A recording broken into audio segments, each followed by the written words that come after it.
함께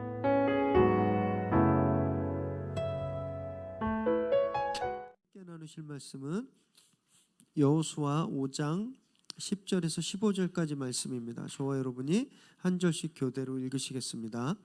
또 이스라엘 자손들이 길갈에 진쳤고 그달 14일 저녁에는 여리고 평지에서 유월절을 지켰으며 유월절 이튿날에 그 땅의 소산물을 먹되 그날에 무교병과 볶은 곡식을 먹었더라. 또 그 땅의 소산물을 먹은 다음 날에 만나가 그쳤으니 이스라엘 사람들이 다시는 만나를 얻지 못하였고 그 해에 가나안 땅의 소출을 먹었더라. 여호수아가 여리고에 가까이 이르렀을 때에 눈을 들어본즉 한 사람이 칼을 빼어 손에 들고 마주 서 있는지라. 여호수아가 나아가서 그에게 묻되 너는 우리를 위하느냐 우리의 적들을 위하느냐 하니 그가 이르되 아니라 나는 여호와의 군대 대장으로 지금 왔느니라 하는지라. 여호수아가 얼굴을 땅에 대고 엎드려 절하고 그에게 이르되 내 주여 종에게 무슨 말씀을 하려 하시나이까. 여호와의 군대 대장이 여호수아에게 이르되 내 발에서 신을 벗으라 내가 선 곳은 거룩하니라 하니 여호수아가 그대로 행하니라. 아멘. 오늘 저희에게 주시는 하나님의 말씀입니다. 요단을 건너오고 이스라엘은 길갈에 캠프를 쳤습니다. 그리고 거기에 요단강 바닥에서 캐온 12개의 돌을 세웠죠. 그리고 바로 할례를 행했어요. 전쟁을 앞두고 할례를 행하는 것은 자살행위입니다. 자살행위. 할례를 행하고 한 3, 4일 정도 회복의 시간 동안 꼼짝도 못하는데 모든 군대에 나가야 되는 전사들이 할례를 행하고 그냥 다 텐트 안에 누워 있었어요. 그때 적들이 공격해 오면 그냥 전멸입니다. 전멸. 싸워보지도 못하고 다 죽게 되는 거예요.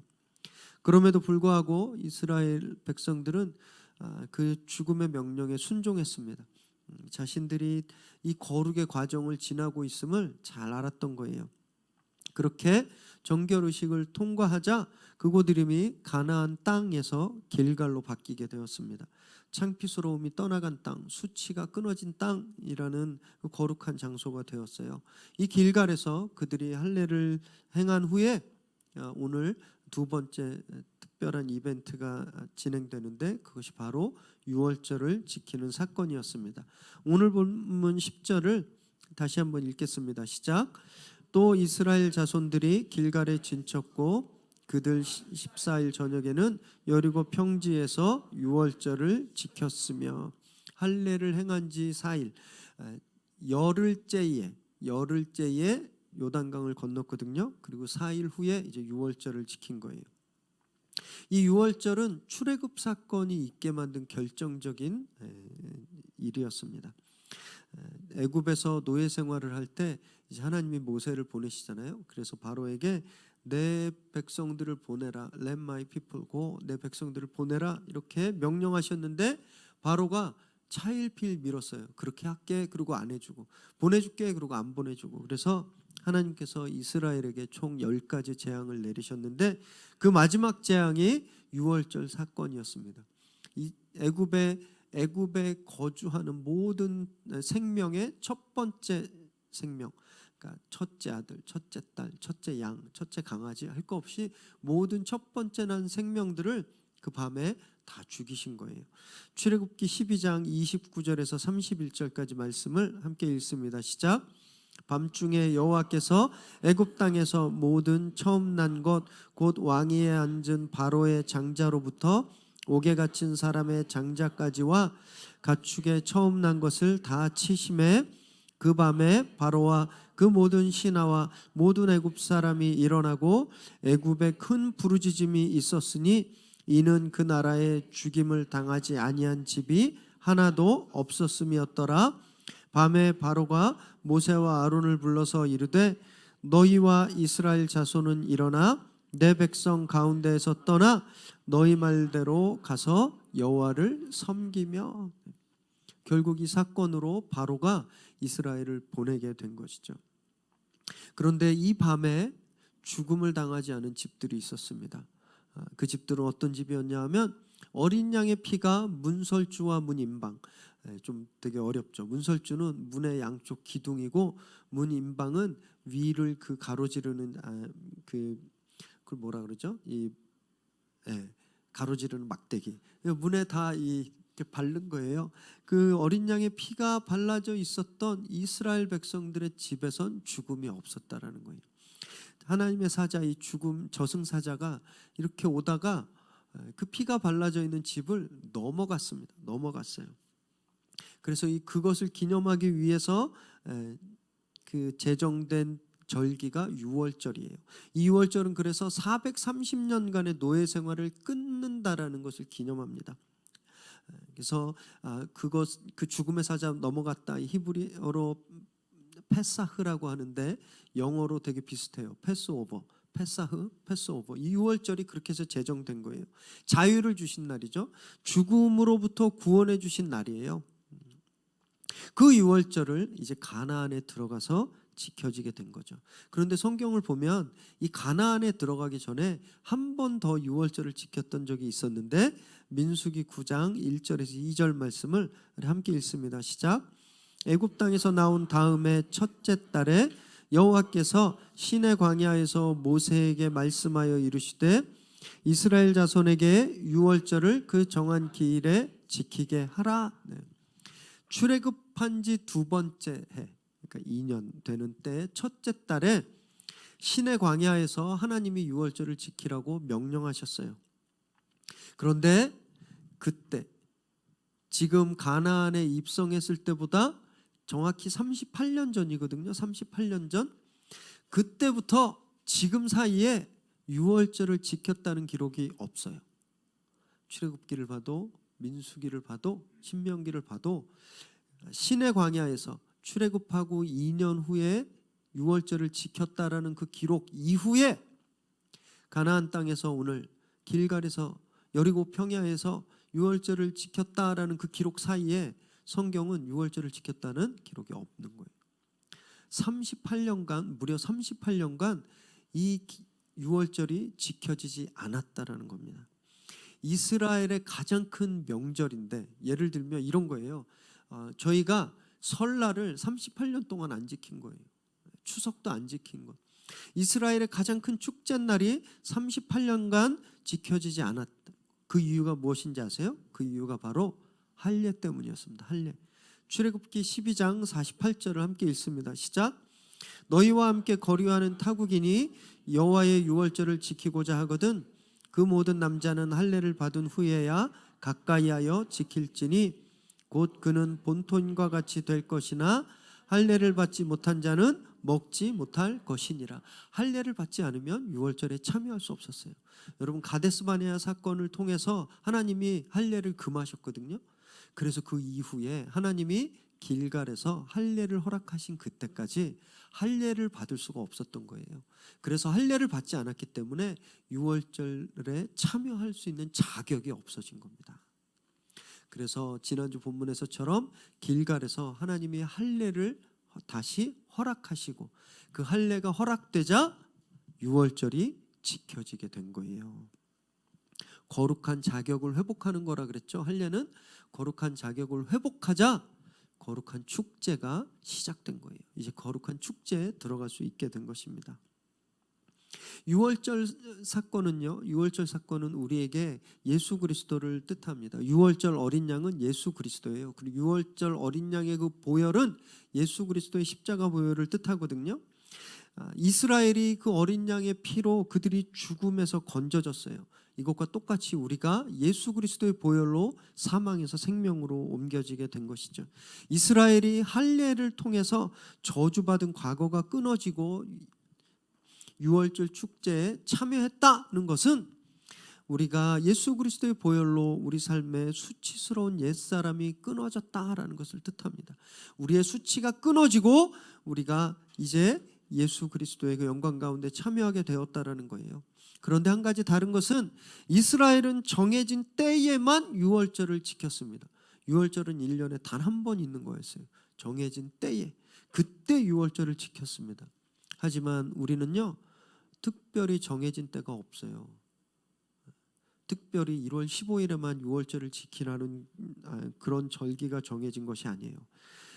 이스라엘에게는 어떤 시간만 특별했다면 우리에게는 사실은 모든 시간이 특별하기 때문에 그렇습니다. 왜 그런지 아세요? 주님이 우리와 늘 항상 함께 하시기 때문이에요. 주님이 마태복음 28장 20절을 함께 읽습니다. 시작. 내가 너희에게 분부한 모든 것을 가르쳐 지키게 하라. 볼지어다 내가 세상 끝날까지 너희와 항상 함께 있으리라 하시니라. 주님이 언제 계신다 그랬어요? 항상 always. 주님이 항상 우리와 함께 하신다는 거예요.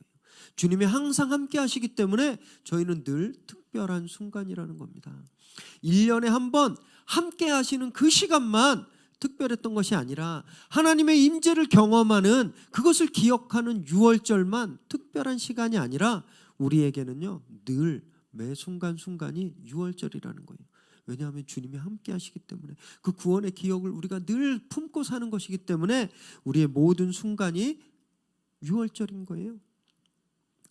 본문 10절에 보면 지키다 그랬어요. 유월절을 지키다. 근데 이 지키다라는 말이 영어에 여러 단어가 있는데 그 중에 하나가 약속을 지키다. 이거는 keep이라는 거예요. keep promise.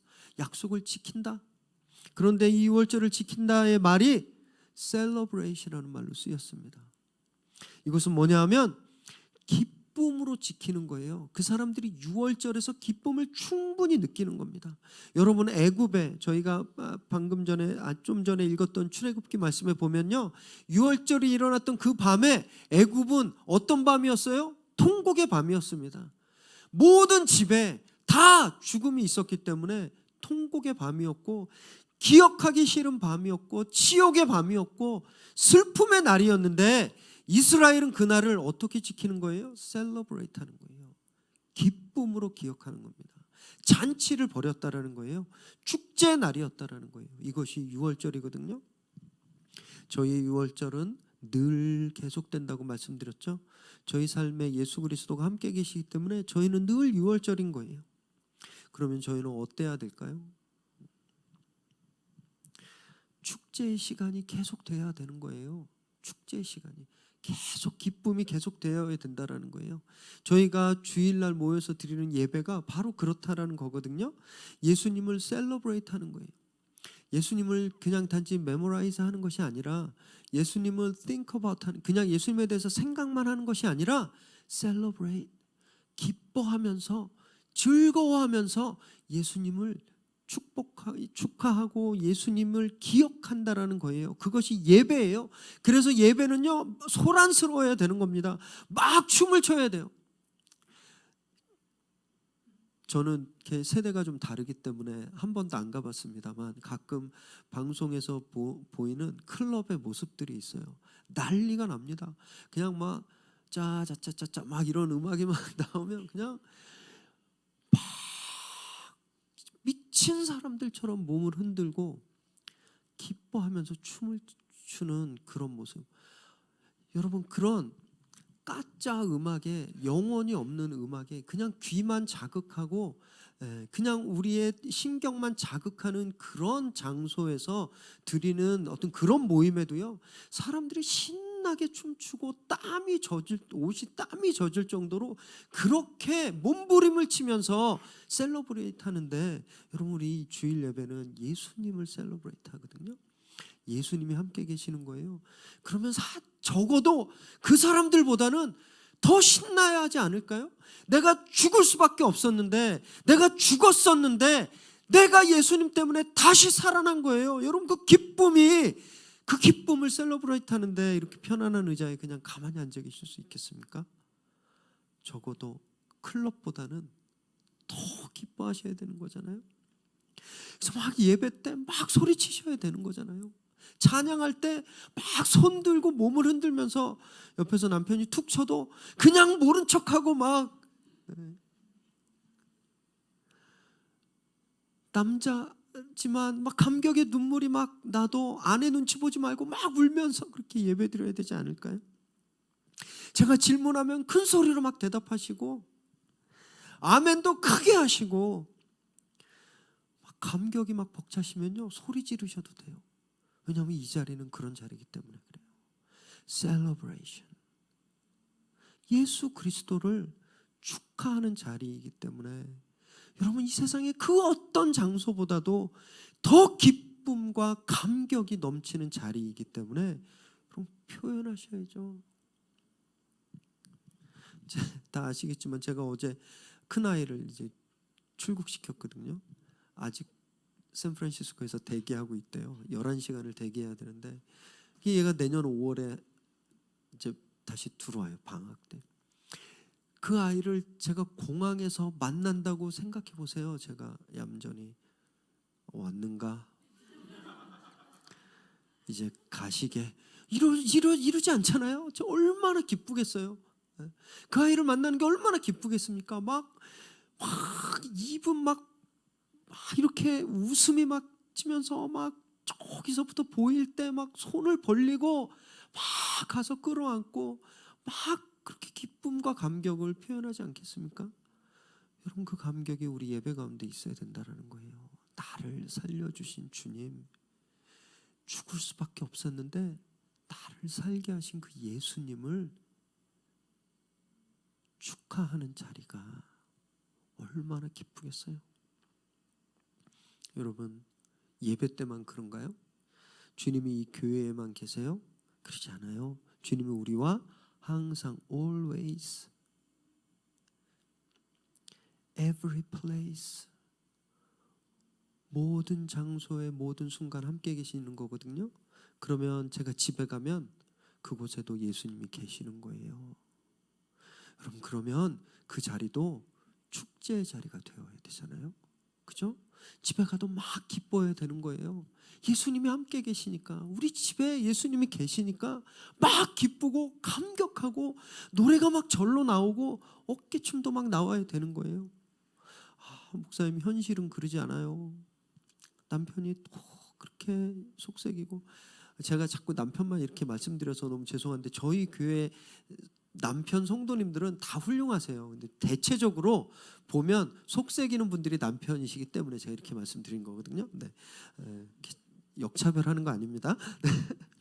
남편이 속색이고요. 우리 애들도 또 이렇게 말을 안 들어요. 또 재정적으로 힘들고 궁핍하고 기뻐할 이유가 우리 집에는 없어요. 여러분 이렇게 생각되세요? 여러분 이건요 사탄이 주는 가짜 현실이에요. 요즘 기술이 늘어서 몰이나 이런 데 가보면 VR 체험센터가 있어요. Virtual Reality. 저도 한번 신기해서 한번 해봤거든요. 이렇게 두꺼운 뭐 이렇게 생긴 거를 딱 눈에 끼면 앞에 진짜처럼 나타나는 거예요. 진짜처럼 막 눈이 오면요, 진짜 눈이 오는 것 같고 앞에 비행기가 샥 날아오고 상어도 막 나오고 그러면 진짜 같아요. 그런데 실제 만져보면 만질 수가 없어요. 왜냐하면 가짜니까, 만져지지 않는 가짜 현실이니까. 여러분 사탄이 우리에게 그렇게 공격하는 거예요. 이미 우리의 수치와 우리의 궁핍과 우리의 굴욕은 끊어졌거든요.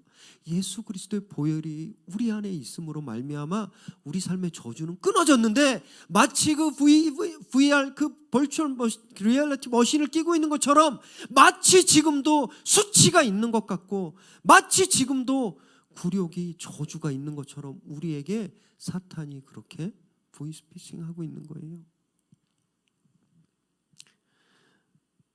혼란스럽게 만드는 것이죠. 여러분 내일이 월요일이에요. 월요일이구나. 또 지긋지긋한 거길 또 가야 되는구나. 그리고 지금 막 떠오르는 분 있죠. 보기 싫은 그 회사에 뭐 김 과장, 뭐 박 부장, 뭐 이런 분들 계시잖아요. 네, 막 마음이 무거워져요. 여러분 그것도 거짓 감정입니다. 그 일터도 하나님이 계시는 곳이에요. 하나님 그곳에서도 저주와 수치를 끊으신 거예요. 기뻐해야 되는 겁니다. 두려워하고 불안해하고 근심하는 것이 아니라 기뻐해야 되는 거예요. 왜? 셀러브레이션이기 때문에. 여러분 이것이 팩트예요. 팩트. 요즘 쓰는 말 중에 팩폭이라는 말이 있습니다. 팩폭 아세요? 팩폭? 팩폭이 무슨 말, 뭐 어떤 말을 줄인 건지 아세요? 팩트, 폭력, 폭행, 폭탄 뭐 이런 거예요. 팩트로 폭격해 버리면 되는 거예요. 하나님이 나와 함께 하신다. 걱정과 근심은 이미 끊어졌다. 그 누구도 그 어떤 이유도 나를 불안하게 할 수 없고 나를 슬프게 할 수 없고 나를 수치스럽게 할 수 없다. 이 팩트로 그냥 융단 폭격해 버리시는 거예요. 여러분 그럴 때 사탄의 거짓된 속삭임이 떠나갈 줄 믿습니다. 그런 거룩한 팩폭으로요 여러분 가정에 근심들을 끊어내십시오. 여러분들의 가정이 기쁨의 축제의 자리로 회복되시기를 축원합니다. 일터가 비굴하게 돈 버는 자리가 아니라 정말 celebrating place, 축제의 자리가 되기를 주님의 이름으로 축원합니다. 여러분 그럴 때 우리 삶이 업그레이드 되는 거예요. 11절과 12절 말씀을 함께 읽습니다. 시작. 유월절 이튿날에 그 땅의 소산물을 먹되 그날에 무교병과 볶은 곡식을 먹었더라. 또 그 땅의 소산물을 먹은 다음 날에 만나가 그쳤으니 이스라엘 사람들이 다시는 만나를 얻지 못하였고 그 해에 가나안 땅의 소출을 먹었더라.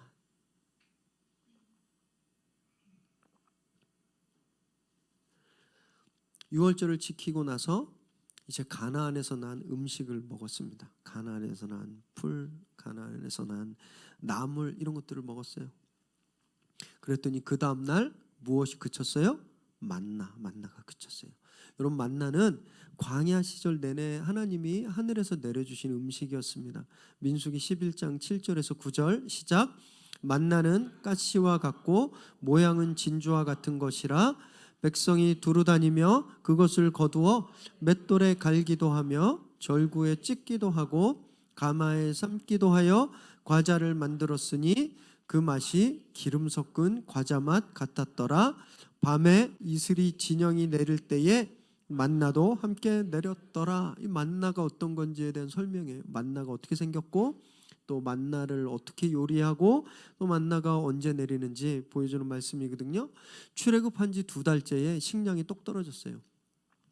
뭐 이렇게 빨리 떨어져 이렇게 생각하실 수도 있는데 여러분 이스라엘 백성들이 약 200만이 출애굽을 했어요.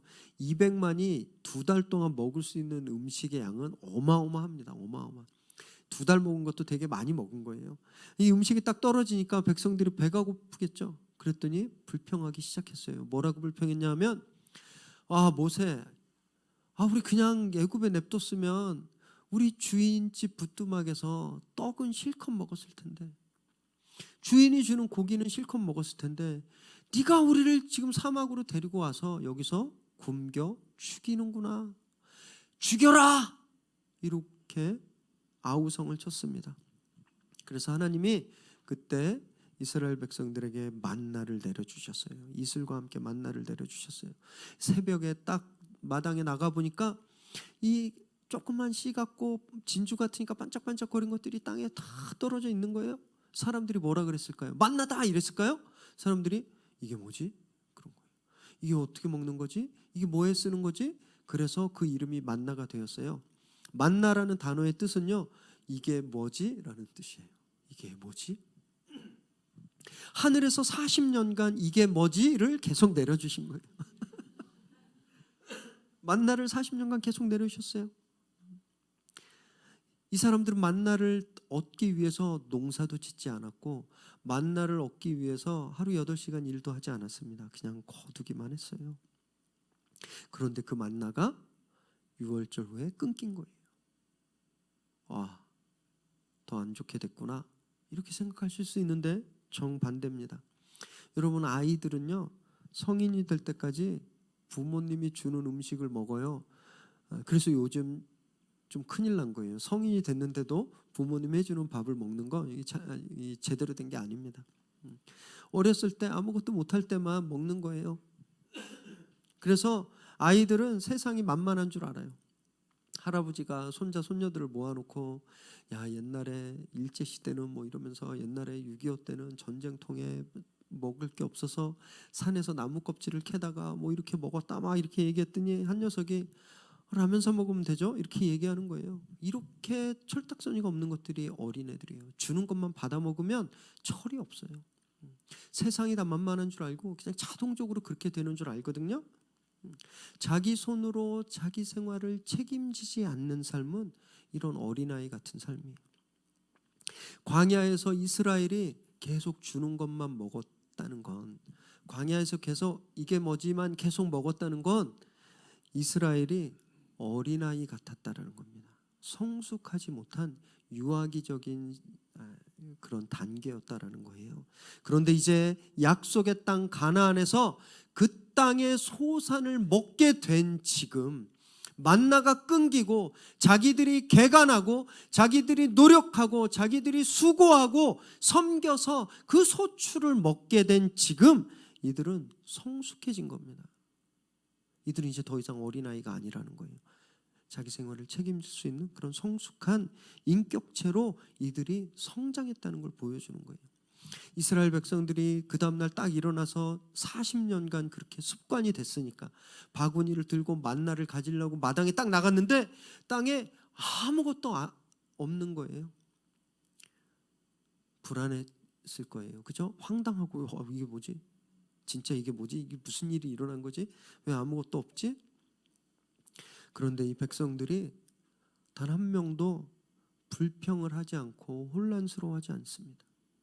그것을 그냥 받아들였어요. 왜냐하면 이 사람들이 하나님이 자기들과 함께 하심을 완전히 믿었기 때문이에요.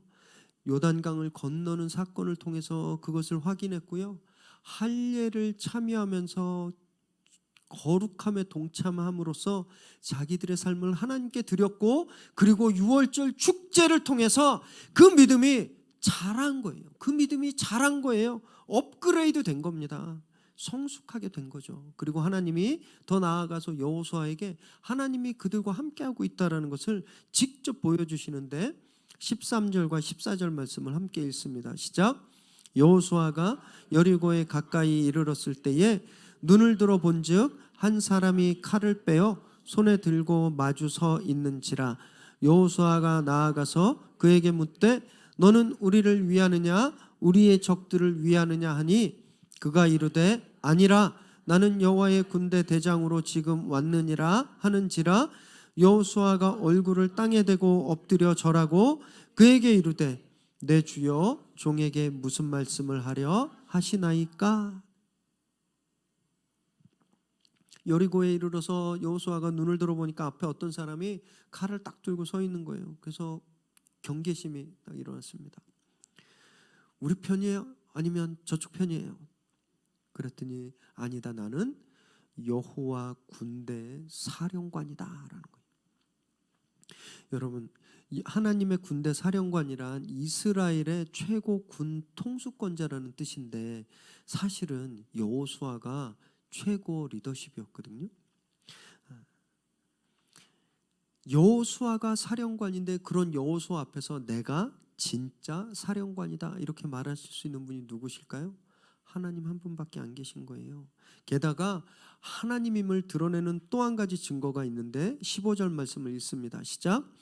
여호와의 군대 대장이 내 발에서 신을 벗으라. 내가 선 곳은 거룩하니라 하니 여호수아가 그대로 행하니라. 여호수아가 그래서 바로 엎드렸어요. 하나님임을 안 거예요. 정말 진짜 리더가 오신 걸 안 거예요. 그리고 제게 말씀하소서 그랬더니 그분이 신을 벗어라 이렇게 말씀하셨는데, 여러분 이 명령이 40년 전에 하나님이 호렙산에서 모세에게 하신 말씀과 완전히 동일한 말씀인 거예요. 출애굽기 3장 5절 말씀을 읽습니다. 시작. 하나님이 이르시되 이리로 가까이 오지 말라. 내가 선 곳은 거룩한 땅이니 내 발에서 신을 벗으라. 하나님임을 나타내는 그 동일한 말씀, 그 말씀이 오늘 여호수아 앞에 나타나는 그분이 하나님임을 증명하는 것이죠. 하나님께서 그렇게 이스라엘과 함께 하시는 것을 증명하시는 거예요. 여러분, 하나님이 함께 하시는 삶은 그래서 늘 바다만 먹는 삶이 아닌 거예요. 개척하고 행동하는 삶, 책임지는 삶, 성숙된 삶, 그 삶이 하나님이 함께하는 삶이거든요. 신앙생활을 오래 했는데 아직도 유아기적인 수준을 벗어나지 못한 분들을 볼 때가 있는데 참 많이 안타깝습니다. 그냥 계속 달라고만 해요. 달라고만 하고 채워지지 않으면 빽 하고 마치 애가 그냥 배고프면 막 그냥 소리부터 지르는 것처럼 울고 떼쓰는 거예요. 하나님이 이미 좋은 땅을 주셨거든요. 하나님이 이미 가나안을 주셨잖아요. 그래서 그 가나안을 잘 개간하고 노력하고 관리하면 더 좋은 것들을 먹을 수 있는데 안 하는 거예요. 그냥 계속 만나만 달라고 계속 떼쓰는 것이죠. 보혈을 경험한 신앙은, 유월절을 통과한 신앙은, 늘 유월절 가운데 있는 신앙은요, 최선을 다해서 노력하는 삶이에요. 여러분, 그것이 성숙한 거예요. 여러분, 그렇게 업그레이드 돼야 하는 거거든요. 위례 새로운 교회는 이제 딱 6개월 됐습니다. 6개월. 와, 진짜 조그만 교회예요. 그냥 조그만 개척교회 하면 떠오르는 그런 교회. 그래서 우리는요, 교회가 너무 연약하기 때문에 아무것도 할 수 없을 거다라고 생각하기 쉬운데, 여러분, 그런 생각이 바로 미성숙한, 그리고 사탄이 주는 생각이라는 겁니다. 왜냐하면 이 위례 땅에 교회를 세우신 분이 하나님이시잖아요. 하나님이 함께 하시는 거예요. 그래서 하늘에서 만나만 떨어지기를 바라는, 그냥 늘 도움만 바라는, 늘 그냥 채워달라고, 이거 해달라고 저거 해달라고 막 이렇게 떼쓰는 그런 교회가 아니라, 하나님이 주인이시고 하나님이 함께 계시고 하나님이 이 기름진 위례 땅을 잘 관리하고 잘 경작하고 섬겨서 그 땅의 소출을 먹을 수 있도록, 그 땅의 열매를 먹을 수 있도록 여기에 이렇게 우리 교회를 세우신 거예요. 하나님이 함께 하시기 때문에 우리가 그것을 할 수 있거든요. 그런데 우리 이렇게 생각하는 거예요. 우리 재정이 조금만 더 튼튼해지면, 교인 좀 부흥해서 교인들이, 성도들이 좀 더 많아지면, 아니면 지금은 새 살고 있지만 나중에 좀 번듯한 교회 건물을 짓고 나면, 그때 우리가 좀 구제 좀 하고, 그때 선교 좀 하고, 그때 지역 봉사 좀 하고, 그 전까지는 그냥 받아만 먹는 그런 교회여야 되겠다라는 것은 정말 위험한 생각입니다. 하나님의 능력을 완전히 불신하는 거예요. 사탄이 제일 싫어하는 게 우리가 성숙해 가는 겁니다. 우리가 성장해 가는 걸 사탄은 제일 싫어하거든요. 그래서 우리가 딱 눈에 보이는 그 수준에 머물러 있기만 원하는 거예요. 야, 너네 개척교회잖아. 그냥 이 정도까지만 있어. 이것만 해도 충분해. 야, 너네 아직 재정도 안 튼튼하잖아. 누굴 도우려 그래? 그냥 딱 여기까지만 있어. 그래도 훌륭한 거야. 여러분, 이런 속삭임이, 사탄이 우리에게 속삭이는 가짜 현실이라는 거예요. 우리의 형편 때문에 이 땅의 소출을 먹는 것이 아닙니다. 우리의 능력 때문에 우리가 그 열매를 취하는 것이 아니에요. 하나님이 함께 하시기 때문에, 무한한 능력을 가지신 성령께서 함께 하시기 때문에 우리가 이 땅을 정복할 수 있는 거예요. 여러분, 하나님이 오늘 그래서 칼을 들고 여호수아 앞에 나타나신 겁니다. 여러분, 우리가 오늘 예배 가운데서 만나는 하나님이 그런 분이시라는 거예요. 나는 아프고 지치고 조금만 뭐 해도 숨이 차오르고 그냥 눈에 보이는 계산만 해보면 아무것도 할 수 없는 그런 존재이지만, 내가 그런 조건을 신뢰하고 그런 조건 때문에 이런 사역을 하는 것이 아니라, 누구를요? 성령님을, 무한한 능력을 가지신 그 성령님을 신뢰할 때, 그 성령이 우리와 함께 하실 때 우리가 이런 사역들을 감당할 수 있게 되는 거예요. 여러분, 하나님이 우리와 함께 하심을 믿으시기 바랍니다. 이제 행동하셔야 되는 거예요. 여러분, 집에서 이런저런 환경 때문에 이런저런 조건 때문에 애가 또 속썩여서 또 가족들 간에 불화가 생겨서 그냥 그렇게 그냥 주저앉아서 아무것도 할 수 없는 것처럼 그렇게 앉아 계시면 안 되는 거예요. 여러분, 우리 눈에 보이는 환경은 그런 슬픈 환경이지만 내 눈에 보이는 건 기쁨을 주는 그런 이유가 하나도 없지만 그 조건 때문이 아니라 내 안에 계신 예수님 때문에 여러분 우리가 일어날 수 있는 겁니다. 우리가 그 상황을 바꿀 수 있는 거예요. 우리가 이제 그 열매를 거둘 수가 있게 되는 것이죠. 매년 경제가 어려워진다 그래요. 한 20년째 들어온 것 같아요. 연말 되면 내년 경제는 더 어려워집니다.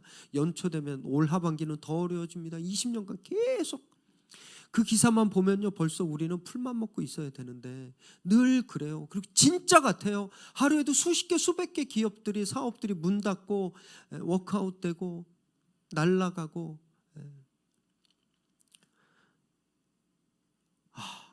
우리도 그렇겠구나, 우리 회사도 그렇구나, 내 사업도 그렇게 되겠구나, 어떡하지 이렇게 두려워하시면 안 된다라는 겁니다. 하나님이 함께 하시는 사업장엔요 늘 소출이 있는 거예요. 하나님이 그것을 위해서 우리를 그곳에 두신 거예요.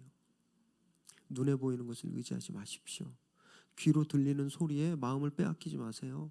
우리 안에 계신 예수 그리스도, 우리 안에 계신 성령님을 의지하시기 바랍니다. 여러분, 그것이 성숙이고요, 그것이 우리 믿음이 업그레이드 되는 거예요. 이것을 위해서 하나님이 한 가지 결단을 말씀하시는데 그것은 바로 신을 벗으라 하는 명령이에요. 지금도 신발이 우리가 걸치고 있는 것들 중에서 제일 더럽습니다. 우리는 온갖 데 다 가잖아요. 신발 신고. 신발을 아끼기 위해서 화장실 갈 때 벗어두고 가시는 분 아무도 안 계시잖아요. 신발을 너무 사랑해서 잘 때 끌어안고 주무시는 분 아무도 안 계세요. 왜냐하면 더러우니까. 여러분, 그때는 이 당시엔 더했습니다. 이 당시에는 지금처럼 이렇게 팬시하고 이쁘고 아주 발도 보호하는 그런 신발을 신은 게 아니라 가죽줄을 발에 동여맸어요. 가죽시계 차시는 분들 여름에 땀 나고 막 그러면 이렇게 냄새 맡으면 막 코를 딱 쏘는 그런, 웃으시는 분들은 다 그런 경험이 있으신 것 같은데 악취가 나잖아요. 발에서 그런 악취가 난 그 신발을 벗으라고 말씀하시는 거예요. 성경은 그래서 신발을 죄로 상징합니다. 죄. 하나님이 우리에게 명령하시는 거예요. 내 신을 벗어라. 죄를 벗어라. 부정함을 벗어라. 그리고 당시 노예들은 신을 신을 수가 없었습니다. 신을 벗고 다니는 것은 나는 어떤 사람의 종이에요 라는 뜻이었어요. 그래서 하나님이 여호수아에게 신을 벗어라 하는 것은요, 이제 너는 내 종이다 라는 겁니다. 내가 네 주인임을 고백해라 라는 거예요. 여러분, 우리도 신을 벗어야 합니다. 우리도 주님 앞에 부정함을 벗고요, 하나님을 주인으로 받아들여야 하는 거예요. 여러분, 그것이 성숙한 신앙이라는 거예요. 그것이 유월절을 경험하는 삶의 모습이라는 거예요. 신을 벗는 것이 어떤 것일까요? 14절을 다시 한번 보세요. 되게 재밌는 질문이 나오는데, 그리고 굉장히 황당한 대답이 나오는데, 여호수아가 이 군대 장관에게, 하나님의 사자에게 누구 편이세요? 이쪽 편이세요? 저쪽 편이세요? 이렇게 질문했어요. 그랬더니 아니다라고 대답하죠. 한글 성경만 보면 이렇게 오해하실 수 있어요. 저쪽 편이세요? 그러니까 아니다라고, 아니다 나는 니네 편이야 이렇게 말씀하신 것처럼 이해할 수 있는데, 여러분 그 아랫줄에 영어 단어를 보세요. 아니다라는 말이 neither. 이건 뭐냐면요, 나는 네 편도 아니고 저쪽 편도 아니야라는 말이에요. 아니, 이 얼마나 황당한 답이에요. 우리 편이어야 되잖아요. 내 편이어야 되잖아요, 하나님은. 근데 하나님이 나는 네 편도 아니고 저쪽 편도 아니야 라고 말씀하신다는 거예요. 우리는요, 하나님이 내 편이길 바라요. 하나님이 내 말을 들어주길 바라는 거예요. 그래서 내가 중심에 서서 하나님께 답을 요구합니다. 하나님 이거 해주세요. 이거 들어주세요. 하나님 내 편이죠? 저쪽을 멸해주세요. 국가대표 기독교 국가들이 싸우면 서로 기도해요. 우리 팀이 이기게 해달라고, 저쪽 팀이 이기게 해달라고 기도하고. 그래서 하나님이 아무 기도도 안 들어주시는 거예요.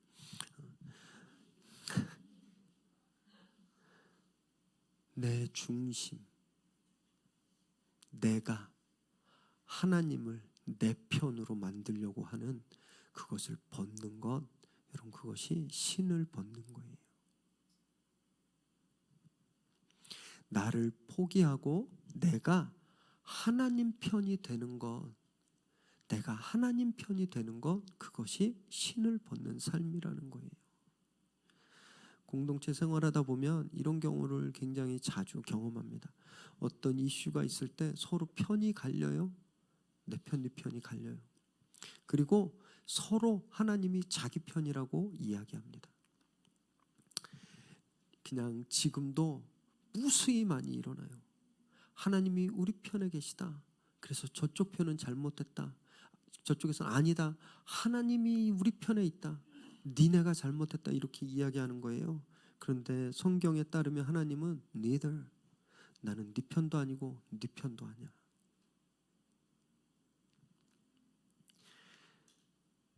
내 기준을 내리고 하나님 편이 되시기를 주님의 이름으로 축원합니다.